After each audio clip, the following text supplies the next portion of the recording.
my son has a Somali girlfriend whose brother was shot, and then my son had this other friend, Abdi, who was shot this summer. This is a friend my son was doing hip-hop tracks with, and he was very close to the family. He said that the mother was the only Somali mother that really truly accepted him. So this is a poem for Abdi. It's the last thing I'll read. 10:35.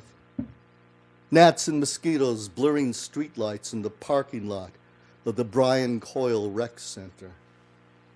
And Abdi smoking and chilling just after the lights slipped away on this near solstice. And the lines he's fleeking on flow through that girl he passed at the Mall of America, the apartment he'll go back to without his mother, return to Mogadishu to aid his dying poet father, heart failing without metaphor. And Abdi thinks, next week I'll be breaking Ramadan, as the beats my son Nico laid down for him start to jump. My brain ain't neurological, beyond ecological. I've touched the devil's follicles, stroking his blood-red tail, thinking where we failed and where he was nailed a bullet sails, lurking late for his smile. 3 shots, pop, pop, pop. Here's only the first behind him. In his head, his lines, that girl Ismail, his mother, and the fast and food of Ramadan all explode from his skull into the June night as he topples. And suddenly there's 2 black brothers over him smashing at his chest. And he's not even thinking, I can't breathe, I can't breathe. And the streetlight above burns its fluorescence into his retina. Gnats, mosquitoes, and the strange yellow glow just before the red, the red, the red, the red. And he'll never witness his sisters, his brother, his friends Baden and Khadijah and Abdi and Caleb and my son Nico huddled in the waiting room as the surgeons huddle for 2 hours to undo what can't be undone. And so his family and friends stand 3 days later with his mother, just returned from Somalia, his father still dying, unable to fly. And there is no coffin to cover his sleeping face, as he's lowered 2 graves from Baden's brother. And my son holds his shaking girlfriend. And as he looks at Abdi's mother, the only, he says, Somali mother who ever accepted him, even loved him, he thinks of the track Abdi and he were working on and the album they planned, and how just hours earlier at work, when he told his boss about his friend's death, his boss shot back, "That's what you get for hanging out with those people."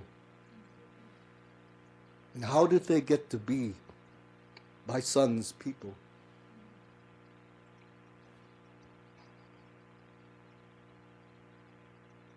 And how am I to comfort my son, weeping before me in my study? Or chastise him for using my wife's card to buy the mother's plane fare back, and a bus ticket for another friend to leave for Fargo so he doesn't become one more Abdi? My son saying he looked at the mother's face, looking down into her son in the grave, and he wanted to rip the clouds from the sky, rip the hair of his boss out of their follicles, cut the tracks of their album that will never be finished, and the kids in school shouting at Abdi, "Look at me, I'm the captain. Hey, Mohammed suicide bomber."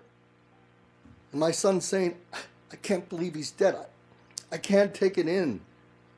And I'm holding him, because Abdi will never be held by his brother, his sisters, his mother, his father, the poet, dying in Mogadishu. And I can't say I hate this world as much as you do, Nico, though that too is in my heart.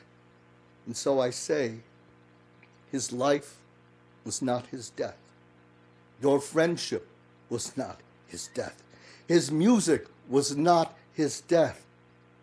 And so I say, listen, he's still rapping. Those lines are still there. He's still talking to you. What is he saying? And Nico says, as his body shakes in my arms, he'd want me. He'd want me to be happy. And I see Abdi's face standing beside him, beside us, And I tell him, thank you, Abdi. Thank you for saving my boy.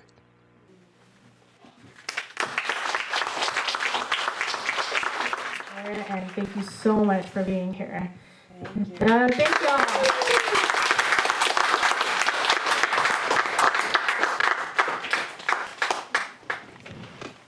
Yeah. Turn it up. Yeah. Buy some books. Yeah.